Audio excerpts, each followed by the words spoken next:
Good morning everyone.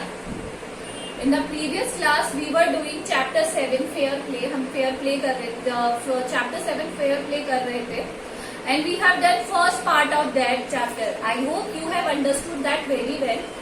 Now today we will start with part 2. Part 2 से start करेंगे. So what was the story so far that Jumman Algu की जो aunt थी वो उसके पास गई और उन्होंने कहा कि तुम मेरी side low. Now the panchayat was held the same evening under an old banyan tree. जो पंचायत थी वो किसके नीचे लगी? एक पुराने banyan tree, बरगद के पेड़ के नीचे. Jumman stood up and said, the voice of the punch is the voice of the God.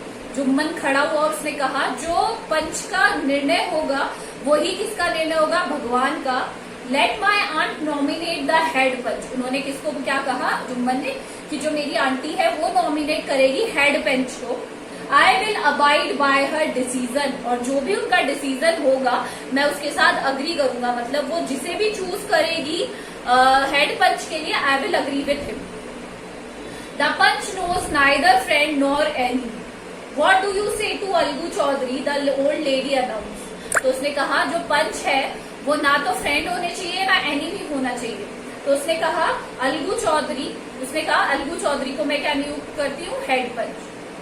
Fine, replied Jumman, hiding his joy over this unexpected piece of luck.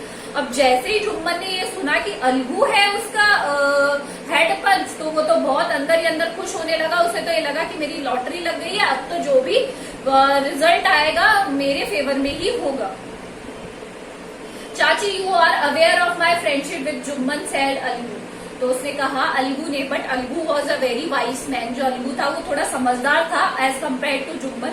उसने कहा चाची you are aware of my friendship with Jumman. आप जानते हो मेरी friendship Jumman के साथ. I know replied the aunt. उन्होंने कहा I know very well but I also know that you will not kill your conscience for the sake of friendship. But तुम अपनी जो कंसाइंस है, अंदर आत्मा है, उसे नहीं मारोगे सिर्फ अपनी दोस्ती के लिए. God lives in the heart of the panch. जो पंच होता है, जो जज होता है, उसके हार्ट में कौन रहते हैं? भगवान रहते हैं.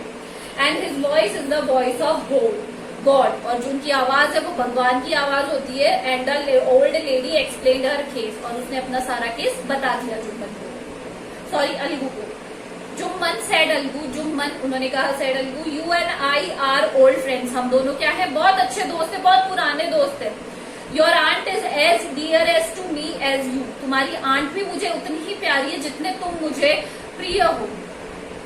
Now I am a panch. पर मैं अभी क्या हूँ? एक पंच हूँ. You and your aunt are equal before me. और यहाँ पर तुम दोनों मेरे लिए क्या हो? इक्वल हो. तुम दोनों मेरे लिए एकदम बराबर हो. What have to you say in your defense? अब तुम मुझे बताओ कि तुम अपने डिफेंस में, अपने बचाव में क्या कहना चाहते हो. 3 years ago began Jumman. Jumman ने कहना शुरू किया. 3 साल पहले My aunt transferred her property to me. मेरी जो आंट है उन्होंने अपनी प्रॉपर्टी मुझे ट्रांसफर कर दी थी. I promised to support her as long as she lived. और मैंने उन्हें प्रॉमिस किया था कि वो जब तक जिएंगी मैं उनकी हेल्प करूंगा या मैं उन्हें सपोर्ट करूंगा. I have done all I could. मैं जितना कर सकता था मैंने उनको सपोर्ट किया है. There have been a couple of quarrels between my wife and her, but I can't stop it. अब क्या होने लगी है? जैसे धीरे धीरे टाइम पास होने लगा है, मेरी वाइफ और आंट के बीच में लड़ाइयां होने लगी और वो इतनी एक्सट्रीम है कि मैं उन्हें रोक नहीं सकता. Now my aunt is claiming a monthly allowance from me. अब जो मेरी आंट है वो मुझसे मंथली भत्ता मांग रही है, मंथली जो इनकम थोड़ी अमाउंट है वो मांग रही है. This is not possible. ये पॉसिबल नहीं है. That's all I have to say. और ये पॉसिबल नहीं है मेरे लिए बिल्कुल भी. और मैं यही कहना चाहता हूँ. जुम्मन ने ये सब कह दिया.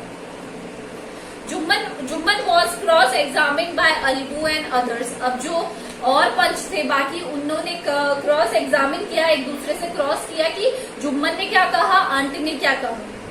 Then Algu announce. और फिर अलगू ने अनाउंस किया we have gone into the matter carefully. हमने ये जो मैटर है उसके बारे में बहुत ही केयरफुली देखा है. इन आर ओपिनियन, हमारे ओपिनियन में Jumman must pay his aunt a monthly allowance. अगर जुम्मन को अपनी आंट को मंथली अलाउंस देना ही होगा और else the property goes back to her, और अगर वो नहीं देता है तो प्रॉपर्टी किसको चली जाएगी, सीधा सीधा वापस आंट को। मतलब अलगू ने फेयर प्ले किया, न्यायपूर्ण पूरा व्यवहार, सत्य न्याय दिया अपने दोस्त के अगेंस्ट जाकर। Now the true friends are seldom seen together, अब धीरे धीरे वो दोनों दोस्त आपस में कभी दिखाई नहीं दिए। The bond of friendship between them was broken, जो उनका बॉन्ड था फ्रेंडशिप का वो टूट गया था। In fact Jumman was Algu's enemy, but in fact Jumman तो अलगू को अपना एनिमी ही मानने लगा था। And wanted his revenge, revenge क्या होता है, बदला लेना, और वो क्या चाहता था कि मैं तो अब बदला लूंगा अलगू से, कैसे भी करके मैं अलगू से बदला लूंगा। So this is all for today, we will continue the chapter in the next class. Thank you.